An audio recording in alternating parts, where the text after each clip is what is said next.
स्वागत है आपका दोस्तों बिहार न्यूज में। मैं फिरदौस गनी और आप देख रहे हैं केडीवी लाइव। दोस्तों आज हो चुका है 12 दिसंबर 2025। तो आज की पूरे बिहार की टॉप न्यूज लेकर आए हैं आपके लिए। वीडियो शुरू करने से पहले आपसे रिक्वेस्ट है कि अगर आप पहली बार इस चैनल पर आए हैं तो चैनल को सब्सक्राइब करके बेल आइकन को प्रेस कर दीजिए और साथ ही साथ वीडियो को लाइक कर दीजिए, अपने दोस्तों के साथ शेयर भी कीजिए।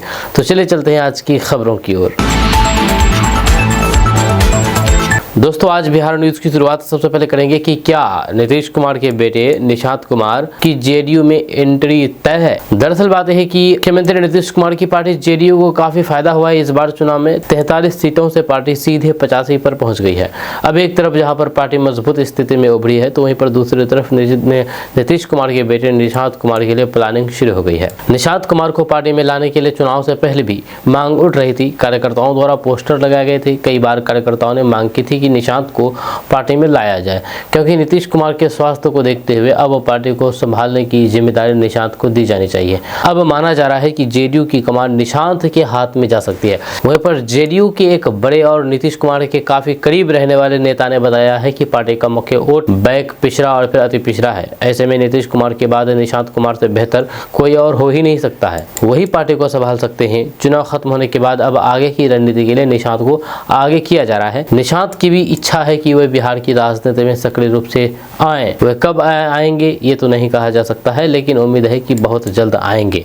नीतीश कुमार के आसपास रहने वाले करीबी बड़े नेता और सलाहकार भी इस बात को लेकर के नीतीश कुमार को मनाने लगे हैं।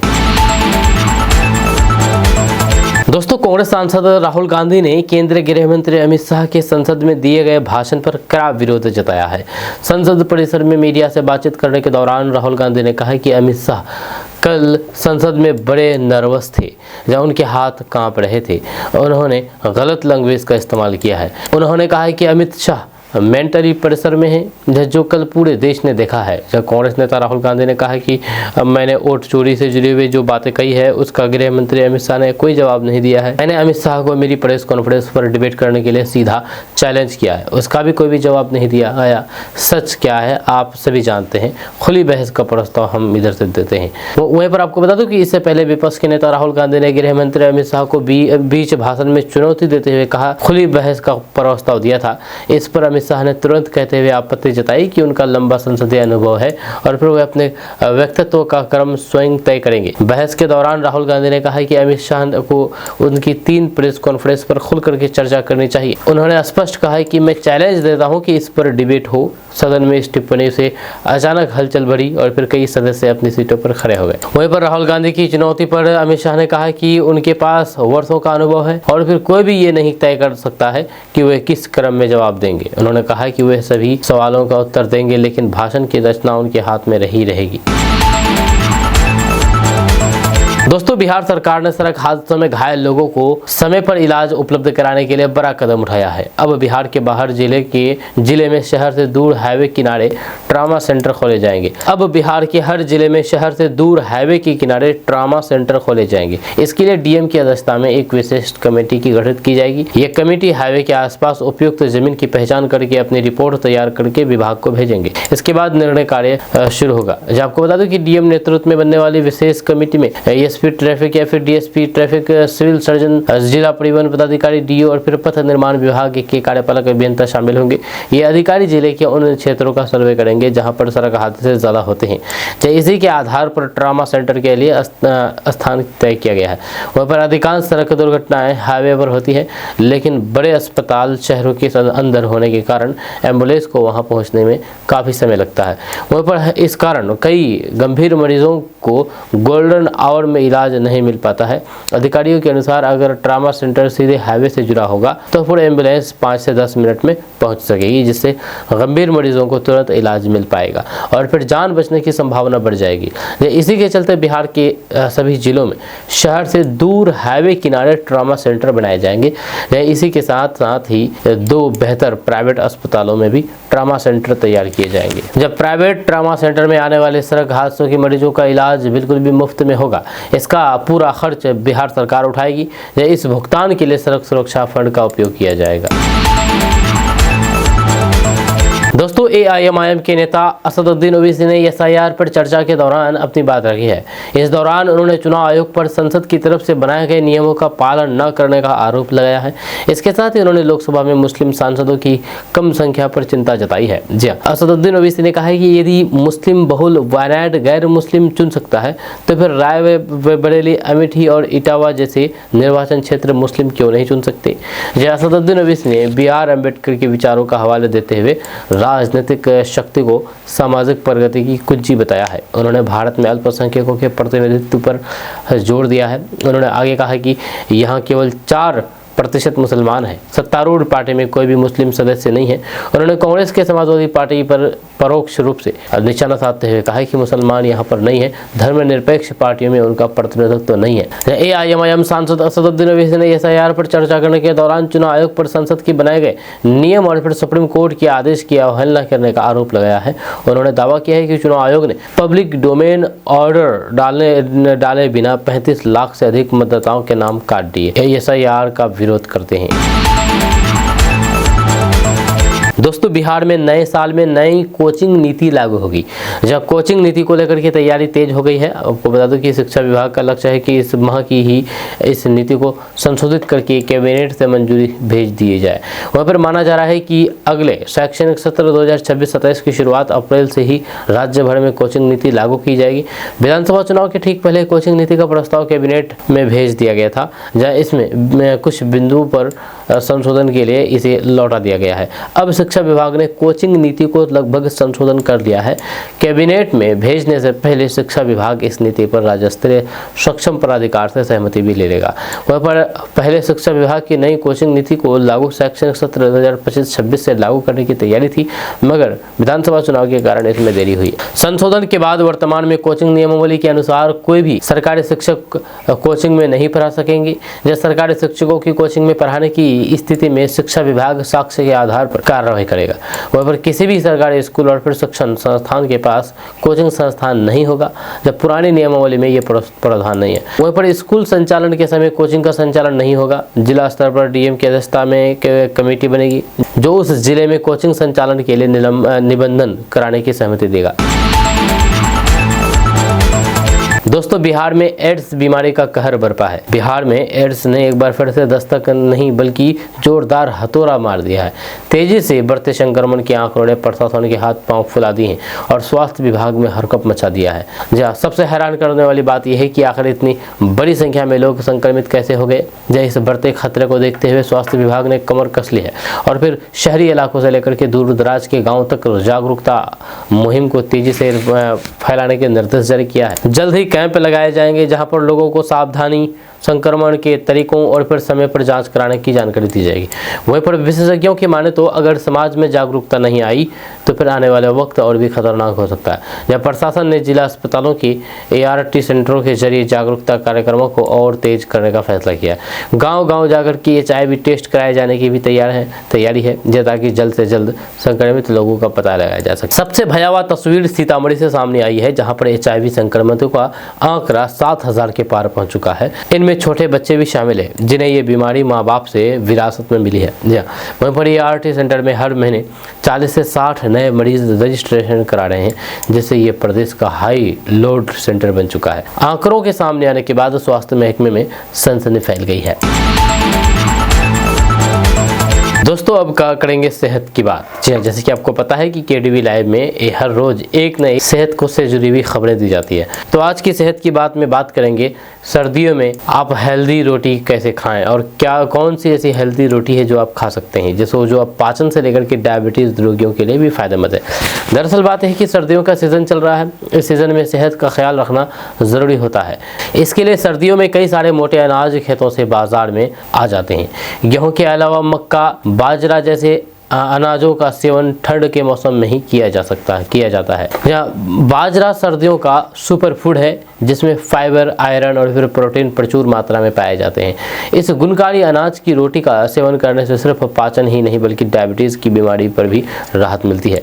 जब बाजरे की रोटी पेट के लिए हल्की और फिर पाचन के लिए लाभदायक मानी जाती है, इसलिए आप बाजरा की रोटी खा सकते हैं। तो आपको बता दूं कि अगर आप सर्दियों में रोटी खाना पसंद करते हैं तो डाइट में बाजरे की रोटी को शामिल कर सकते हैं। ये पेट के लिए हेल्दी, हल्की और फिर पाचन के लिए बेहद लाभकारी मानी जाती है। इसमें मौजूद फाइबर आंतों को स्वस्थ रखता है और फिर कब्ज की समस्या को कम करता है। इसके अलावा डायबिटीज़ के रोगी भी इस रोटी को चाव से खाते हैं।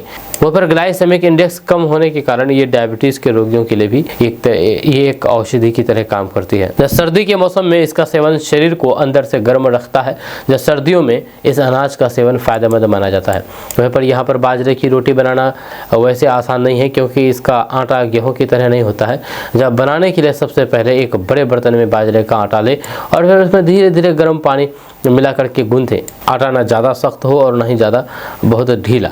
जब ढीला होने पर ये चिपचिपा हो सकता है, इसलिए ध्यान से पानी डालना चाहिए। जब तैयार आटे से मध्यम आकार की कोई लोई बना करके उसे हाथों से गोल करें और फिर चकले बेलन पर हल्के हाथ से बेलें और फिर हाथ की उंगलियों का उपयोग करते हुए इसे रोटी की तरह गोल बनाएं। फिर रोटी को तवे पर धीमी आंच पर सेकें और फिर गैस की सीधी आंच पर फुलाएं। वहीं पर रोटी तैयार होने पर उस पर घी लगाएं और फिर गर्मा गर्म परोसें।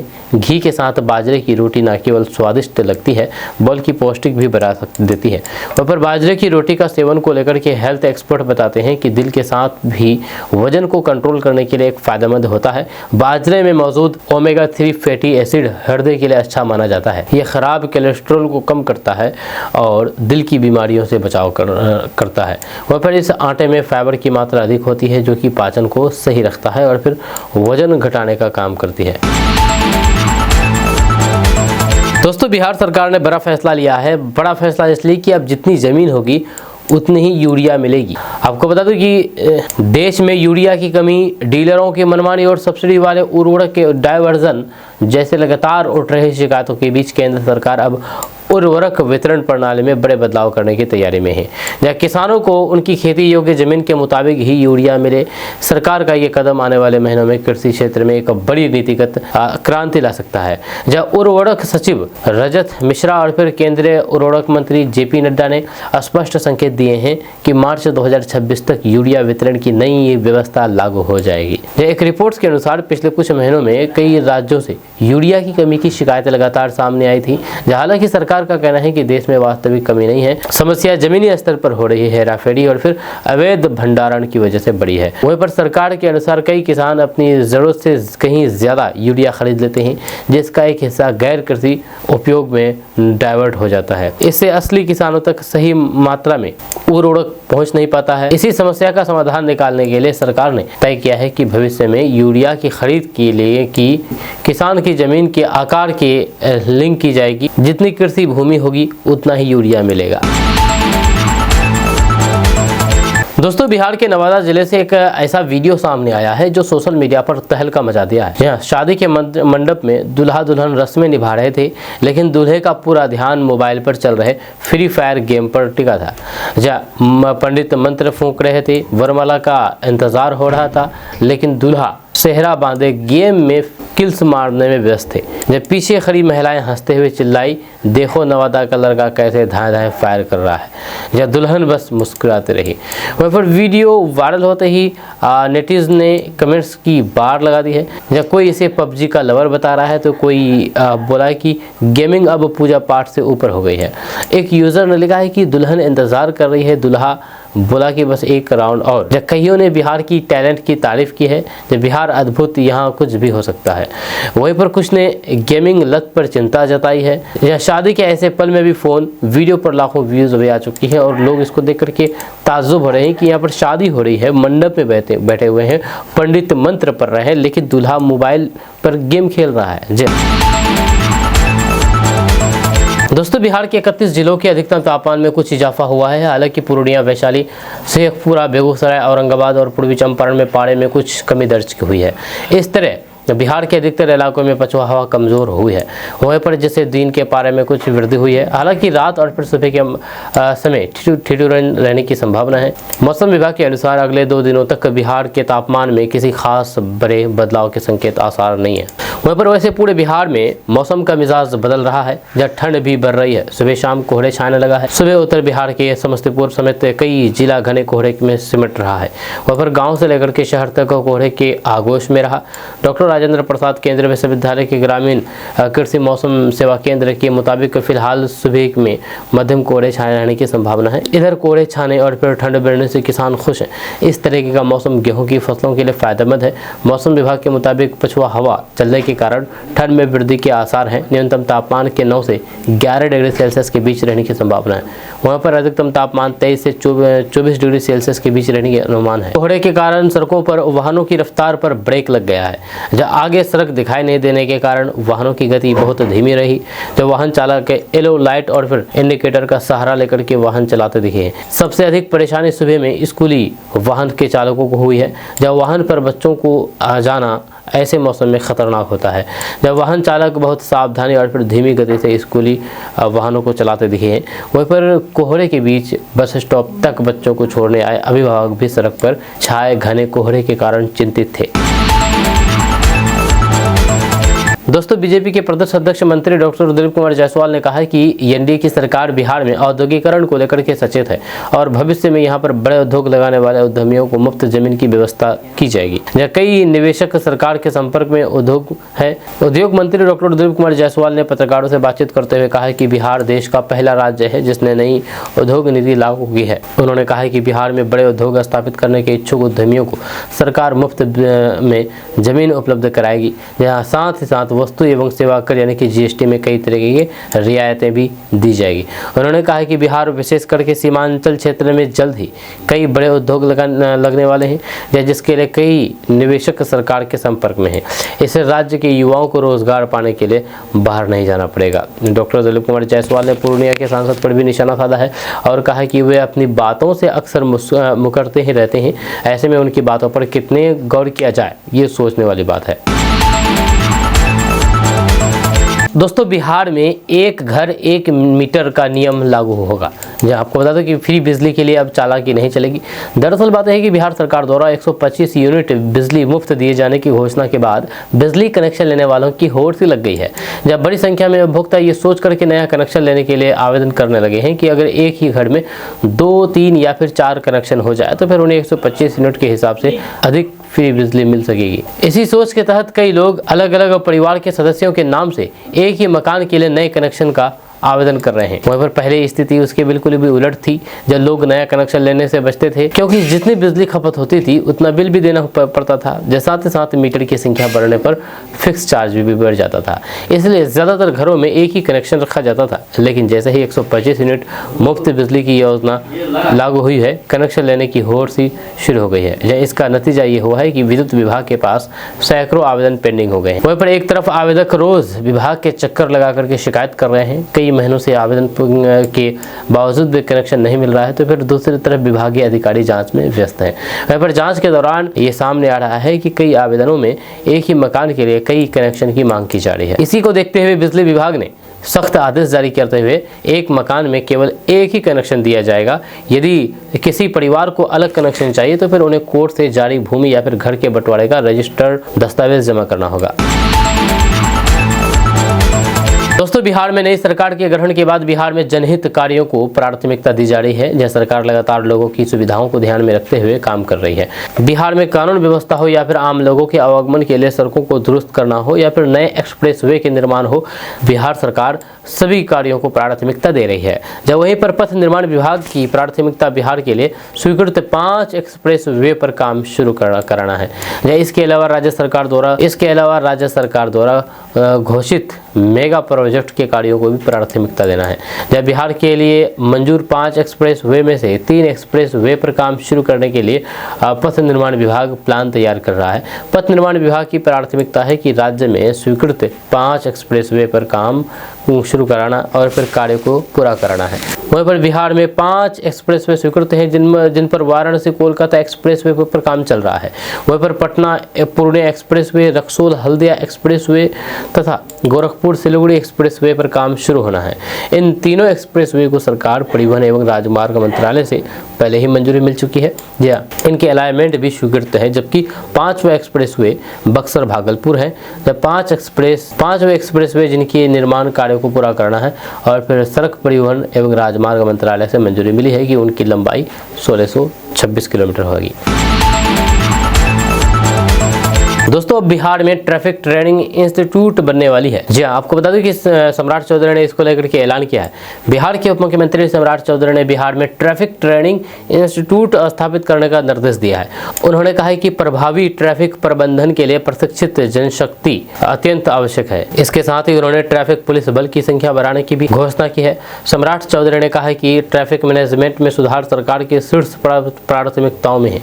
उन्होंने कहा है कि प्रदेशवासियों को जाम मुक्त ट्रैफिक व्यवस्था उपलब्ध कराने और फिर बिना बाधा वाले प्रबंधन के लिए हर स्तर पर कदम उठाए जाएंगे। जहां आपको बता दें कि वरिष्ठ अधिकारियों के साथ समीक्षा बैठक के दौरान डिप्टी सीएम सम्राट चौधरी ने बिहार में ट्रैफिक व्यवस्था को बेहतर करने के लिए कई अहम निर्देश जारी किए हैं। उन्होंने बार बार ट्रैफिक नियम तोड़ने वालों पर सख्त कार्रवाई करने को कहा है।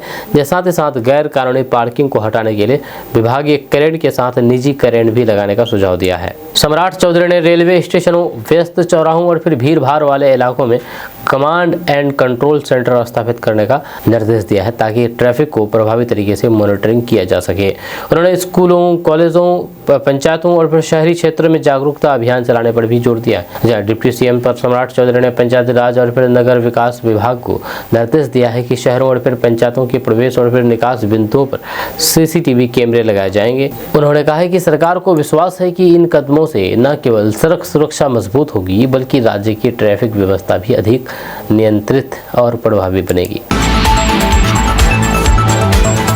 दोस्तों मोकामा के विधायक अनंत सिंह को कौन नहीं जानता है, आप भी जानते होंगे, जैसे कि आप अपने वर्ल्ड स्क्रीन पर तस्वीर देख रहे हैं इसको, क्योंकि ये सोशल मीडिया पर काफ़ी ज़्यादा वायरल होते हैं अलग अलग मामलों को लेकर के।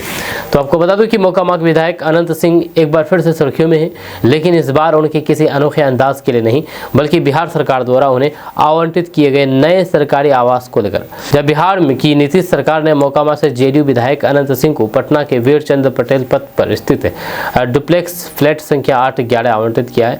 इसके आगे अब मोकामा और फिर विधानसभा संख्या 178 लिखा गया है। इस आवंटन के बाद अब ये सवाल उठ रहा है कि क्या अनंत सिंह, चर्चा है कि विधायक को मिला ये नया डुप्लेक्स फ्लैट उनके पुराने बंगले में से छोटा है और सबसे बड़ी बात यह है कि इसमें गाड़ी के लिए केवल 2 पार्किंग की जगह है। कहा जा रहा है कि अगर अनंत सिंह यहाँ पर शिफ्ट हुए तो फिर गाड़ियाँ कहाँ खड़ी होगी, ये बड़ा सवाल है। तो मीडिया रिपोर्ट्स के मुताबिक छोटे सरकार अनंत सिंह गाड़ियों का शौक किसी जुनून से कम नहीं रखते हैं।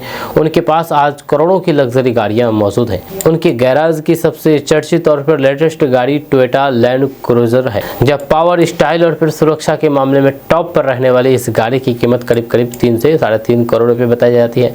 उन्होंने हालिया विधानसभा चुनाव में इस गाड़ी का इस्तेमाल भी किया था। वहाँ पर अनंत सिंह के पास मर्सिडीज कार भी है।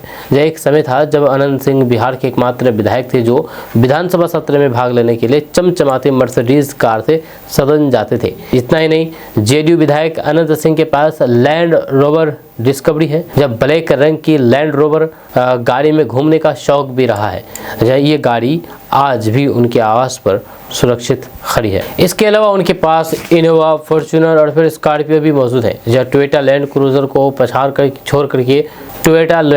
को छोड़ करके उनकी लगभग सभी गाड़ियों का रंग ब्लैक है। ये सभी गाड़ियां उनके पटना स्थित निवास स्थान पर खड़ी रहती है। इसके अलावा उनके काफिले में गाड़ियों की कई लंबी कतारें शामिल है। दोस्तों बिहार में अतिक्रमण के खिलाफ लगातार बुलडोजर एक्शन चल रहा है। 10 बड़े जिलों में बुलडोजर गरज रहा है। दरअसल बात है कि बिहार में नई सरकार के गठन के बाद कई जिलों में बुलडोजर का असर देखने को मिल रहा है। सरकार सीधे तौर पर अतिक्रमण करने वालों के खिलाफ मोर्चा खोल दी है। वहीं पर राजधानी पटना में भी कई जगहों पर बुलडोजर अपना काम कर रहा है। अतिक्रमण करने वालों के ऊपर सीधा प्रहार किया जा रहा है। वहीं पर दूसरी तरफ दूसरे जिलों से भी बुलडोजर के खौफ के कारण अतिक्रमण करने वालों में हरकत मचा हुआ है। हालांकि इस पर विपक्ष भी अपना अलग राग अलाप रहा है। पटना के साथ साथ मुजफ्फरपुर, बेगूसराय, सीतामढ़ी, आरा, सुपौल, मोतिहारी, पूर्णिया और नालंदा और कई ऐसे जिले हैं जहां पर अवैध निर्माण पर बुलडोजर चल रहा है। जब लोगों के ऊपर कानूनी कार्रवाई की जा रही है, विशेष रूप से ऐसे लोगों के ऊपर जो कि सड़क को अपनी जागीर समझते हैं। यह कार्रवाई उन भू माफियाओं या फिर अतिक्रमणकारियों के लिए किसी कहर से कम नहीं है जिन्होंने सरकारी जमीनों और फिर सड़कों पर अवैध कब्जा करके रखा हुआ है। दोस्तों, किशनगंज में प्रस्तावित सैनिक स्टेशन के लिए भूमि अधिग्रहण का मुद्दा लगातार गर्माता जा रहा है। कोचा धामन और बहादुरगंज विधानसभा क्षेत्र की लगभग 250 एकड़ जमीन पर सेना स्टेशन बनाने की तैयारी चल रही है, लेकिन स्थानीय लोगों और फिर जनप्रतिनिधियों में इसको लेकर के गहरा विरोध देखने को मिल रहा है। इस बीच AIMIM के दोनों विधायकों ने जिला अधिकारी विशाल राज को ज्ञापन सौंप करके जमीन के चयन पर पूर्ण विचार की मांग की है। AIMIM के बहादुरगंज विधायक मोहम्मद तौसीफ आलम और कोचा धामन विधायक सरवर आलम का कहना है कि प्रस्तावित जमीन धार्मिक दृष्टि से अत्यंत संवेदनशील जगह पर स्थित है। कोचा धामन अंचल के सतभिट्टा और फिर कन्हैयाबाड़ी मौजा तथा बहादुरगंज अंचल के सकोर और नटवापरा मौजा में जो जमीन चुनी गई है वह ईदगाह, मस्जिद, कब्रिस्तान और घनी आबादी वाले आवासीय क्षेत्र में बिल्कुल भी सटे हुए हैं। तो आपको बता दूं कि ऐसे क्षेत्रों में भूमि अधिग्रहण न सिर्फ धार्मिक भावनाओं को ठेस पहुंचा सकता है बल्कि सामाजिक सद्भाव पर भी सीधा असर डाल सकता है। जब विधायकों ने यह भी बताया है कि इन इलाकों की अधिकांश आबादी खेती और फिर पशुपालन पर निर्भर है।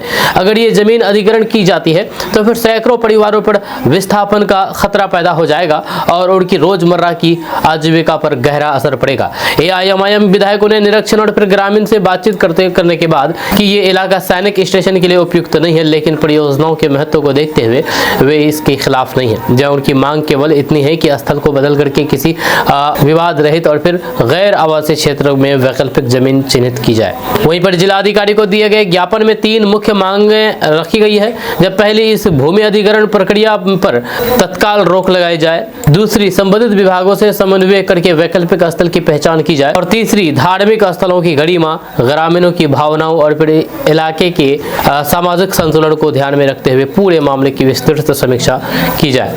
वहीं पर इस मुद्दे पर स्थानीय स्तर पर राजनीतिक हलचल तेज है और मुस्लिम बहुल क्षेत्र में नाराजगी बढ़ती जा रही है। कई ग्रामीणों का मानना है कि अगर जल्द समाधान नहीं निकाला गया तो फिर स्थिति और जटिल हो सकती है।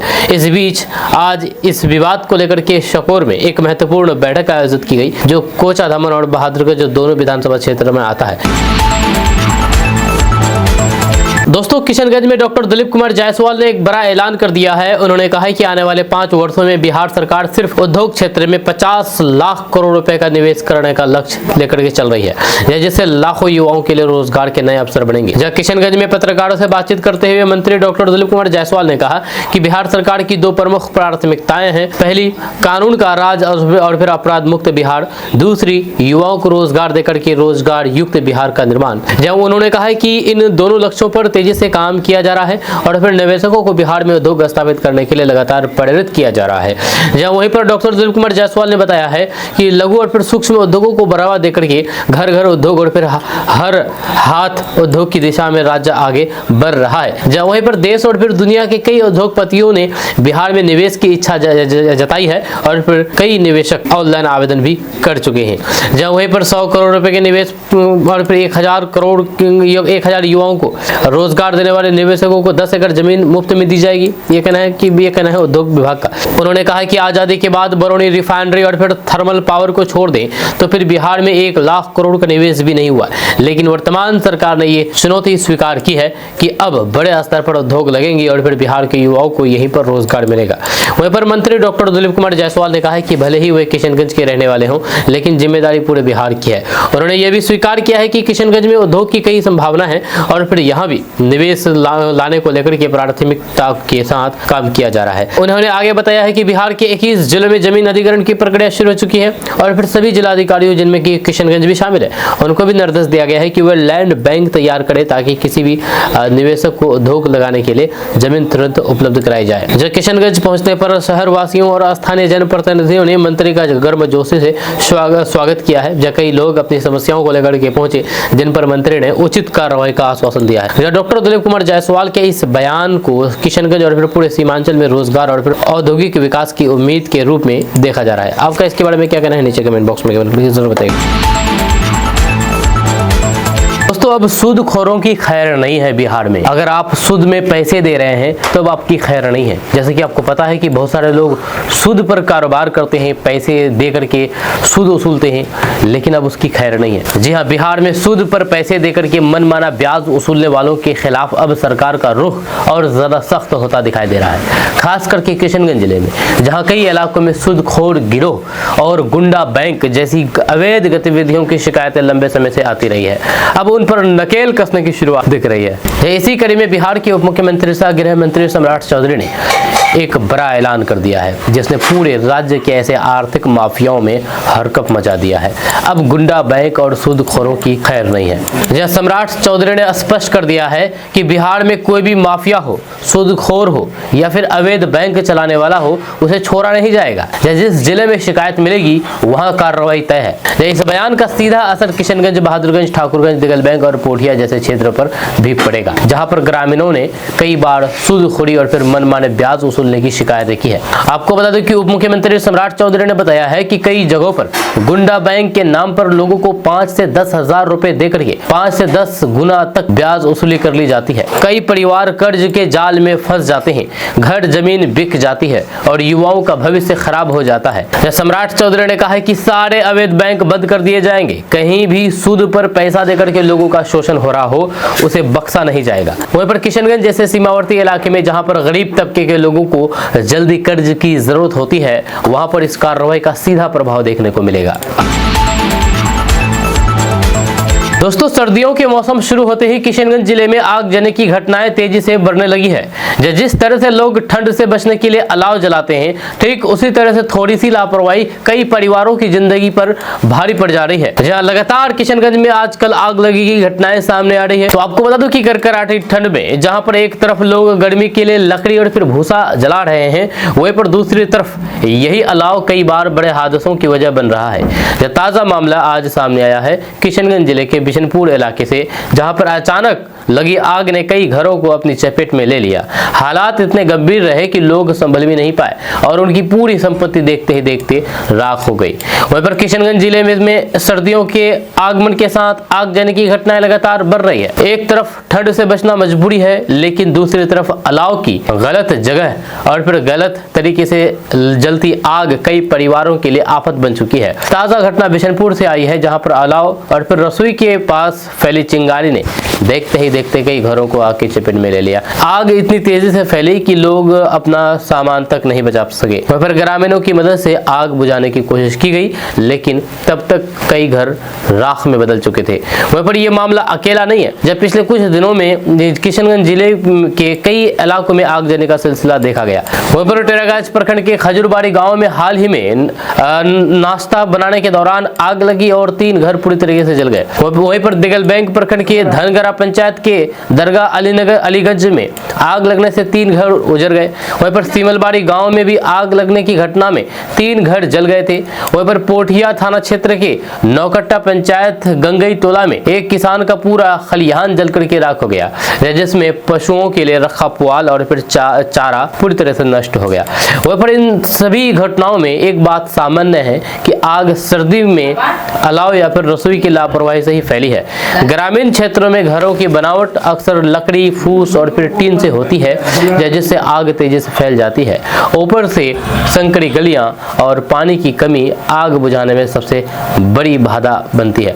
वहीं पर आज बिशनपुर की घटना ने फिर से यह सवाल उठा दिया है कि आखिर इन आगजनी को रोकने के लिए क्या उपाय किए जाएं। वहीं पर स्थानीय लोगों के अनुसार गांव में जागरूकता की कमी है, जहां अलाव अक्सर घरों की दीवारें, भूसे के ढेर या फिर छप्पर के पास जलाया जाता है, जहां हवा चलने पर चिंगारी उजड़ करके तुरंत आग पकड़ लेती है। वहीं पर घटना के बाद बिशनपुर में प्रशासनिक टीम पहुंची और फिर नुकसान का आकलन किया वो कर रही है। कुछ भी हो जाए, लेकिन बड़ा सवाल यही है कि हर साल सर्दी में ऐसी घटनाएं दोहराई क्यों जाती है। विशेषज्ञों का कहना है कि ग्रामीण इलाकों में अलाव जलाने से के सुरक्षित तरीके, आग बुझाने के स्थानीय साधन और फिर आपदा से निपटने की ट्रेनिंग बहुत जरूरी है। गांव स्तर पर वॉलंटियर्स और फिर चौकीदार जैसी व्यवस्था भी कई हादसों को रोक सकती है। कुल मिलाकर के बिशनपुर की घटना और फिर जिले के अन्य गांव में लगी आग एक बड़ी चेतावनी है। यह थोड़ी सी लापरवाही किसी की पूरी जिंदगी को राख कर सकती है। प्रशासन को चाहिए कि तुरंत जागरूकता अभियान चलाएं और फिर ग्रामीण इलाकों में आग से बचाव के दिशा निर्देश जारी करें, ताकि सर्दी की इस मार में लोगों को अलाव नहीं बल्कि सुरक्षा मिले।